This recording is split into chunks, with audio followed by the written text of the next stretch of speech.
Tonight on the Northwestern News Report.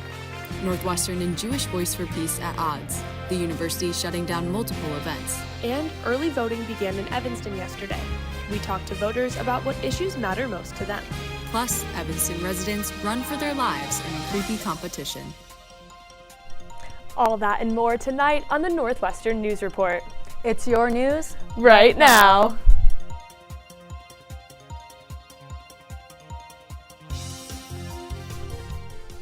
Good evening and welcome to the Northwestern News Report. I'm Mila Branson. And I'm Victoria Ryan. We begin tonight with new numbers released from the Daily Northwestern's campus poll earlier this month.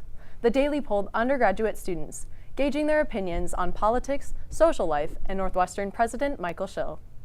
The Daily's Scott Huang is heading the paper's new polling initiative and is live in the studio to give us an early look at some of the numbers. Scott, what do you have for us?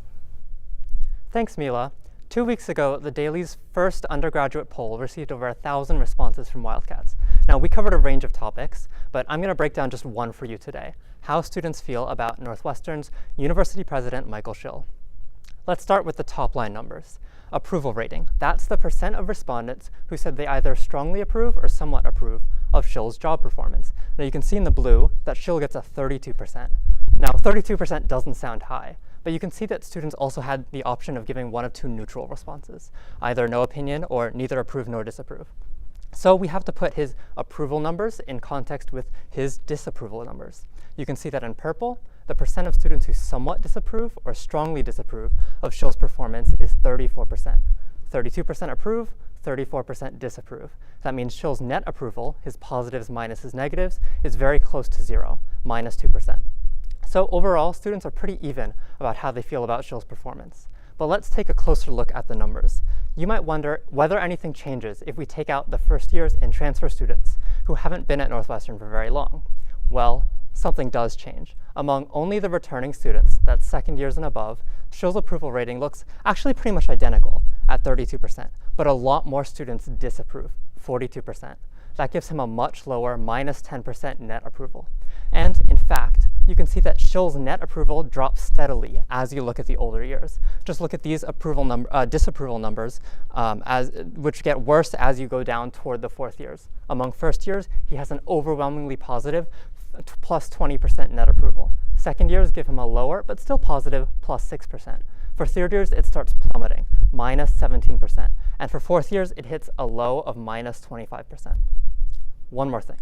This was a multiple choice poll, so we didn't ask students to explain their responses, but we can get a hint in the data.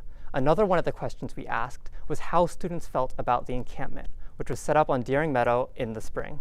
What you'll notice is that the more students approved of the encampment, the less they approved of Schill in general. So of the students who either somewhat or strongly approved of the encampment, half of them disapproved of Schill.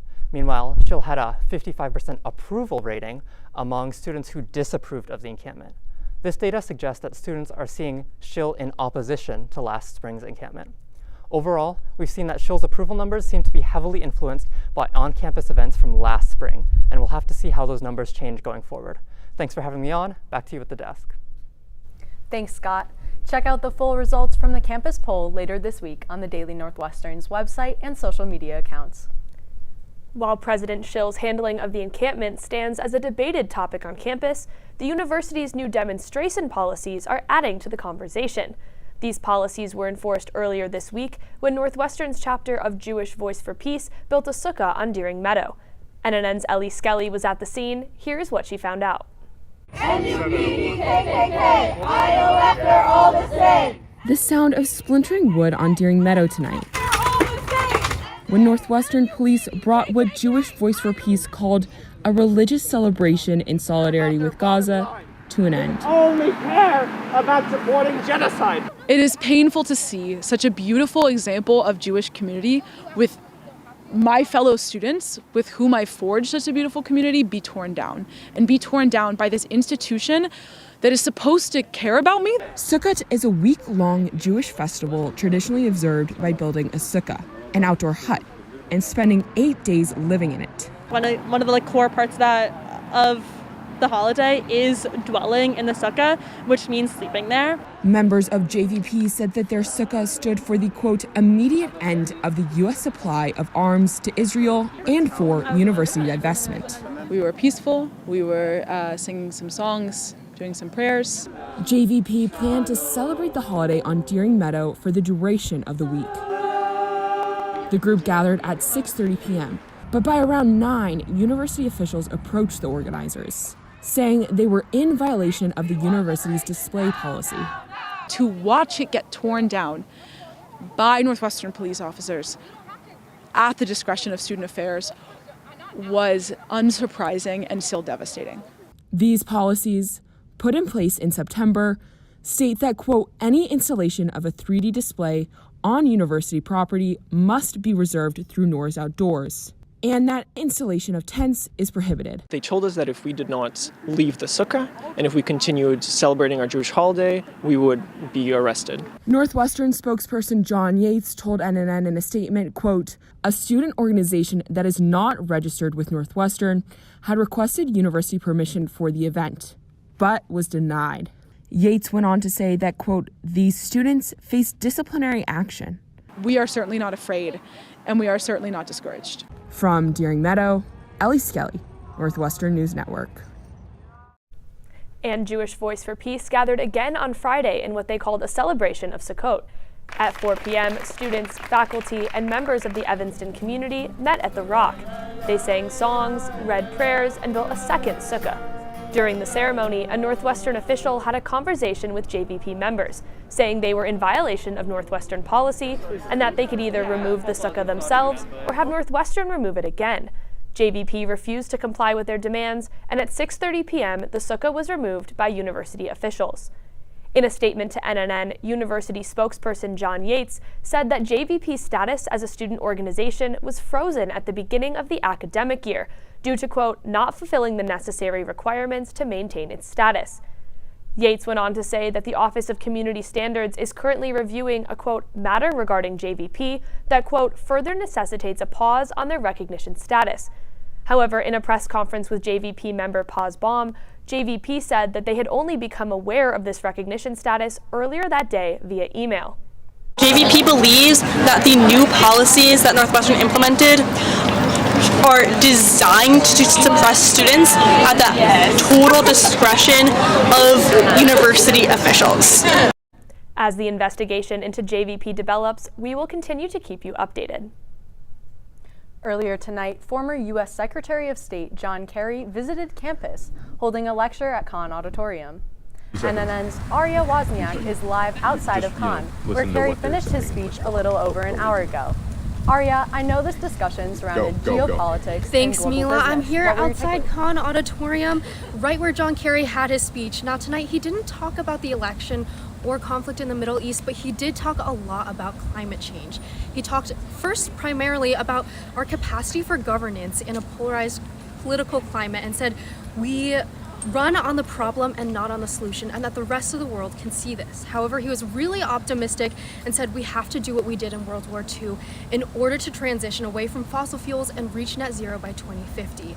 Now, this starts right now, and he was saying that every major movement in history has been led by young people. He encouraged people to go vote for people who will address climate issues and to really take a stance. It's led by young people. He encouraged people to get out there, and that it starts with us citizens. Thanks so much. Thank you, Arya.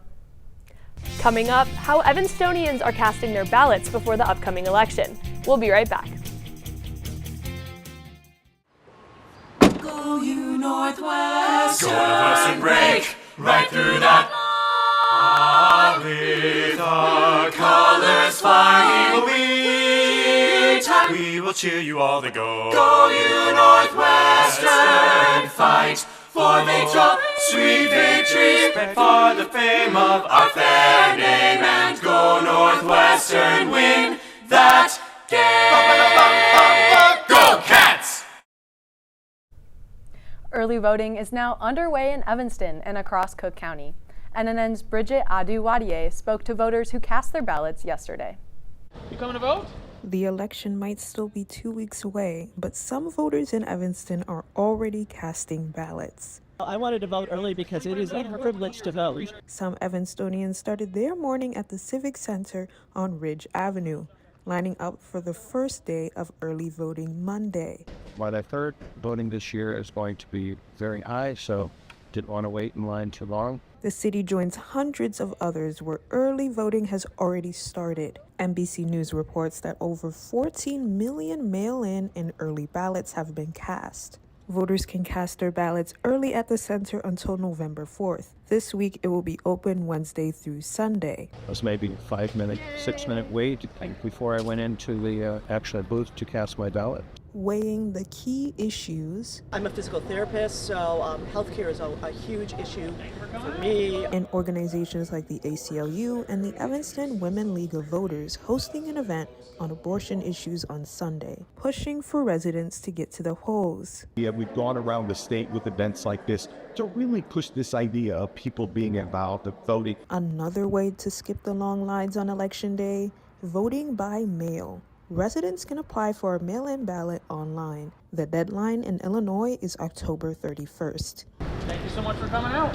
Making every vote count. Bridget Adu-Wadier, Northwestern News Network. Thanks, Bridget. You can head to the City of Evanston's website for more information about where and when to vote early.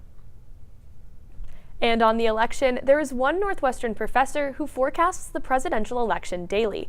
NNN's Maria Heim introduces us to the professor who bases this data off of prediction models. What do you think about people betting on the election?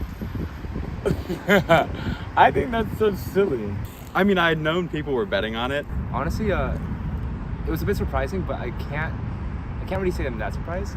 And one Northwestern professor is working daily. Data science professor Tom Miller developed the virtual tout in 2020, which forecasts electoral votes daily. He recognizes the value in using prediction markets, where people bet on election outcomes as a data measure. I did predict a Biden-Harris victory, but not nearly the kind of landslide victory that was predicted by others. While prediction markets are comprised of investors, polls focus on the candidates and a voter's preference. Miller recognizes this flaw. By the time they get published, they're late, they're old. He says events have impacted the markets the most. The National Association of Black Journalists was, in my mind, the turning point of the election. Prior to that point, everything was looking Republican. And as for college students, he says some participate in this betting just as they do in sports markets. There's not a lot of extra money in that population. Betting on ballots with election odds at focus. Maria Heim, Northwestern News Network.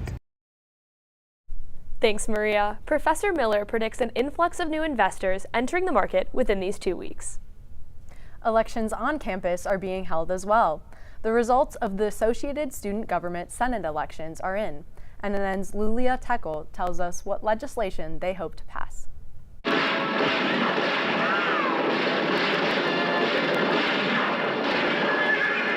Analyzing historical trends that have shaped industry stereotypes, the Block Museum held a conversation on how Mexican identities are depicted in Hollywood. And who is allowed to perform those roles? Are they played by someone we might identify as Latinx? Laura Isabella Serna, Associate Professor of Cinema and Media Studies at University of Southern California, delivered a presentation Friday. And this woman is an extra.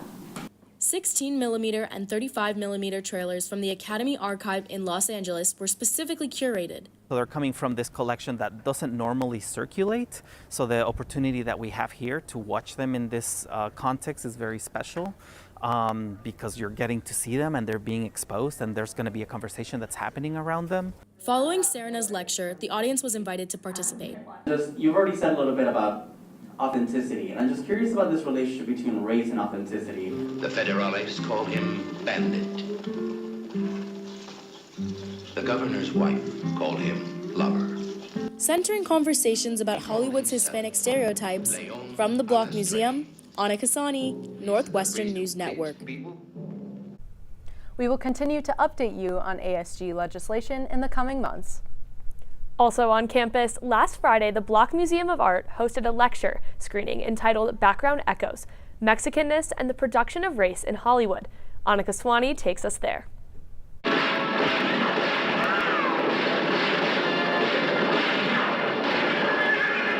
Analyzing historical trends that have shaped industry stereotypes, the Block Museum held a conversation on how Mexican identities are depicted in Hollywood.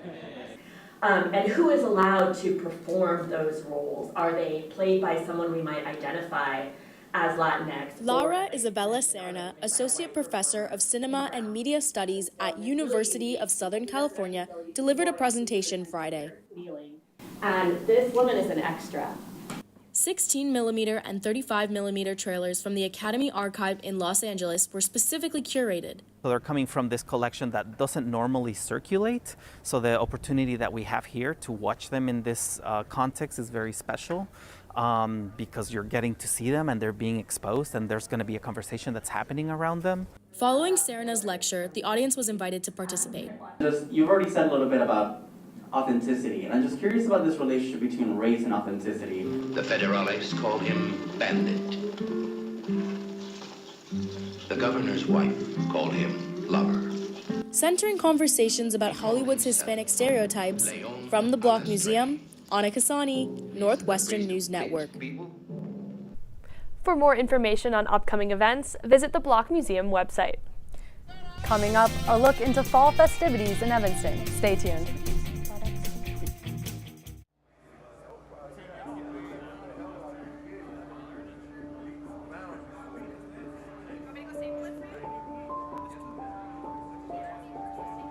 Trying to work my way out of the prison system was the most difficult challenge of my life. It only became tangible once I became a Northwestern student.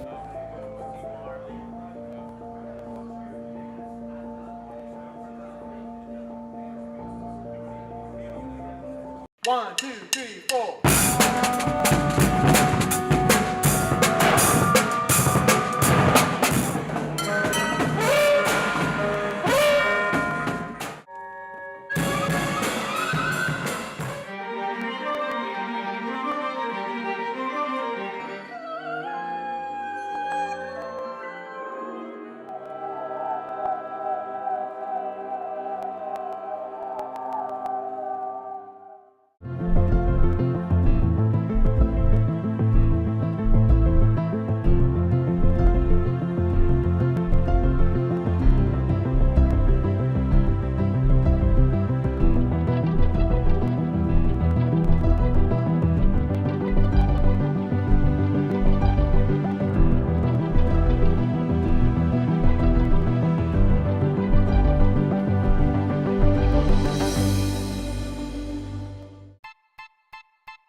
My relationship with Giannis is unique. We're from the same country, we're from the same city.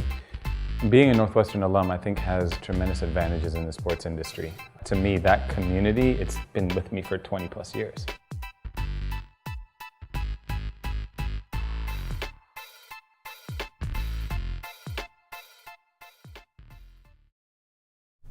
Welcome back.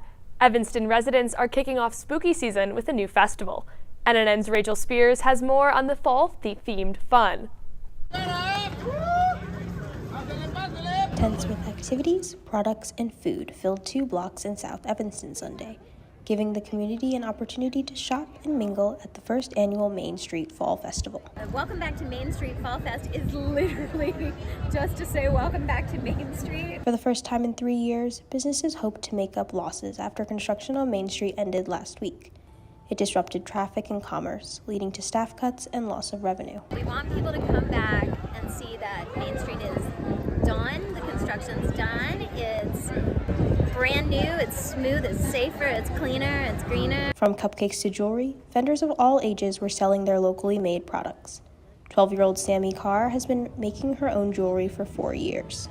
I love being with all these different businesses and seeing everybody's and meeting a bunch of new people, and I love selling jewelry. There were a bunch of activities for people to showcase their creativity. If I had the same palette and tried to make the same painting, it's not going to be the same.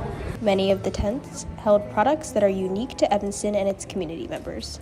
Almost all of the rest of the tents you'll see out are actual Main Street businesses who are selling their stuff to people. Falling out of construction and into a new Main Street, Rachel Spears, Northwestern News Network. The Maine Dempster Mile and the Evanston Lighthouse Rotary Club will be hosting a Summerfest on Main Street in June. Once upon a time, one Evanston bookstore became two. This next chapter for Bookends and Beginnings takes a turn in the typical tale of a small business. NNN's Allison Miller covers the change. Nina Barrett is turning over a new page. A Used Bookstore is the sequel in her story of small business resilience. We've almost had to push people out the door who just want to come in and see what's going on. There was a magical day when I was thinking about it. I walked down the street and the landlord was standing right in front of the store. That store is now the site of Middle's Used Books, a pop-up shop just a few doors down from Bookends and Beginnings. Often it's a bookstore that will kind of set the tone for that or have a community around it. Middle's houses used books that shoppers in the main store have donated or traded in for store credit. Jessica Fisher works as a used book buyer, designing and organizing the space. I see how beautiful the books look, and it is just like, did I really do that? Evanston's small merchants, competing with Amazon and landlords' high expectations, often close their doors. Bookends and Beginnings survived a 125% rent increase by making the move to Orrington in early 2023. People here are so friendly and so nice always, so I think that's what brings me back every time. Now, with 2 storefronts instead of 1, it's a comeback story 10 years in the making. I'm feeling pretty proud and pretty resilient and pretty excited. Now, you might be wondering when the new store is scheduled to open. Staff are hoping as early as tomorrow. In Evanston, Allison Miller, Northwestern News Network. Thanks, Allison. Used books at Middles will be marked down by at least 50% of their regular price. Interested in trading in books? You can set up an appointment by emailing used@bookensandbeginnings.com. From stocking up on stories to cultivating community, the Ridgeville Park District community members gathered last Thursday evening to celebrate Dia de los Muertos. NNN's Sylvie Slotkin tells us about the culture surrounding the holiday. A McCormick 4th year and Weinberg 5th year teamed up to found the Pokemon Club.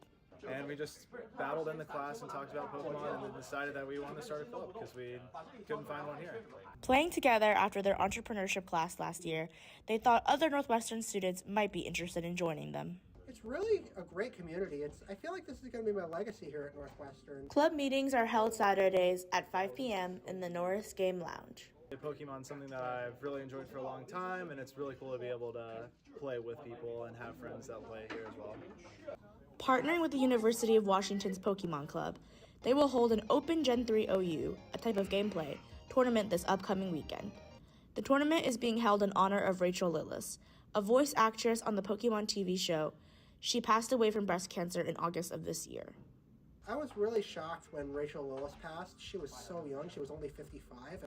She touched a lot of people's lives. Currently, there are 6 colleges participating, and all proceeds made will go to the Susan G. Komen for the Cure, an organization that funds breast cancer research. I'm looking forward to helping raise money for a great cause. Beck and Pate are printing a 3D trophy. We apologize for the error. That was the wrong package, but we will have that for you soon. Thanks, Sylvie. You know, Mila, it was a good weekend to celebrate in the park with all of that sunny weather. Yeah, Victoria, and I'm crossing my fingers that it will stick around. But don't worry, we have Micah Sandy here in the studio to tell us what to expect in the upcoming days. Micah, what are we looking at? Thanks, good evening. It was good weather indeed. Currently we have a low pressure front to the high,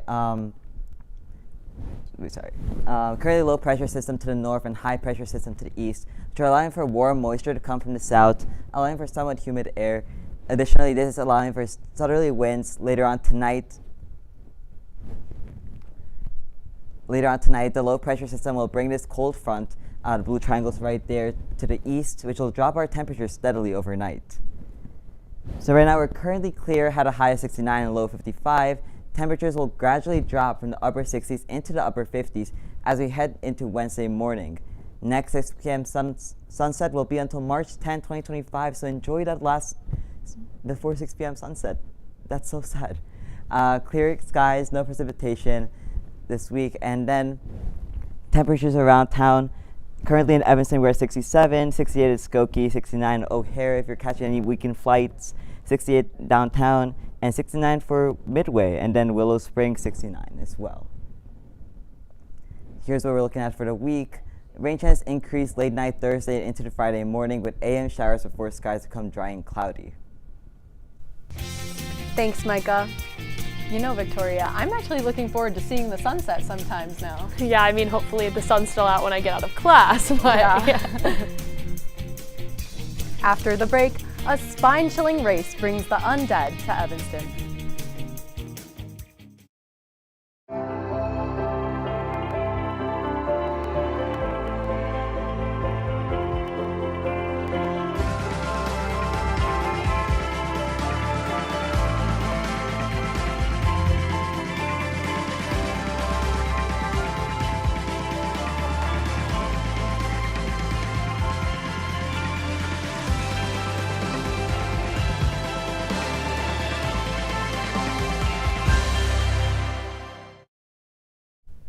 Welcome back. October is Breast Cancer Awareness Month, and Northwestern's Pokemon Club is doing their part to raise awareness and funds. NNN's Meryl Lee tells us how they're supporting the cause. A McCormick 4th year and Weinberg 5th year teamed up to found the Pokemon Club. And we just battled in the class and talked about Pokemon and then decided that we wanted to start a club because we couldn't find one here. Playing together after their entrepreneurship class last year, they thought other Northwestern students might be interested in joining them. It's really a great community. I feel like this is going to be my legacy here at Northwestern. Club meetings are held Saturdays at 5 p.m. in the Norris Game Lounge. Pokemon's something that I've really enjoyed for a long time, and it's really cool to be able to play with people and have friends that play here as well. Partnering with the University of Washington's Pokemon Club, they will hold an Open Gen 3 OU, a type of gameplay, tournament this upcoming weekend. The tournament is being held in honor of Rachel Lillis, a voice actress on the Pokemon TV show. She passed away from breast cancer in August of this year. I was really shocked when Rachel Lillis passed. She was so young. She was only 55. And she touched a lot of people's lives. Currently, there are 6 colleges participating, and all proceeds made will go to the Susan G. Komen for the Cure, an organization that funds breast cancer research. I'm looking forward to helping raise money for a great cause. Beck and Pate are printing a 3D trophy for the champion of the game, and they plan on leaving with it. I'm looking forward to helping lead Northwestern to victory. From Norris University Center, Meryl Lee, Northwestern News Network. Thanks, Meryl. The tournament will be streamed by the University of Washington on Twitch. This Saturday marked the 9th annual Evanston Zombie Scramble. NNN's Jackson Weber tells us how Evanston turns parks into a playground for the undead. Ready, set, go. This Saturday, Evanston community residents raced for their lives as The Walking Dead took over town. But fear not, it was the 9th annual Evanston Zombie Scramble. Just seeing the kids get so excited, and adults too, go out on the course and get chased by zombies, hearing people screaming in the park and just knowing that they're having fun and that they are safe, and then watching them finish, either successful or not, they still had a blast. Children and adults raced 1.5 miles, fraught with zombie volunteers aiming to snatch their flags before they reached the finish line. It's been pretty fun. We've been hiding behind trash cans and trees and in bushes and jumping out and scaring people, and it's been really fun. The thrilling event has become one of Evanston's most beloved activities, drawing crowds that would make any zombie proud. Participants, we have about 900 signed up. Yeah, so Evanston turns out for this one. As darkness fell, participants, undead and alive, reached the end of the course and shared their advice. On the way, be sure to check on the ground to find any flags, and also people give you flags, so be sure to look for those people. Survivors, zombies, and the infected all agree. This race is dead serious fun. Reporting from the apocalypse, Jackson Weber, Northwestern News Network. Thanks, Jackson. City organizers tell us they're looking forward to next year. That's all the time we have for tonight. I'm Mila Branson. And I'm Victoria Ryan. Have a great night.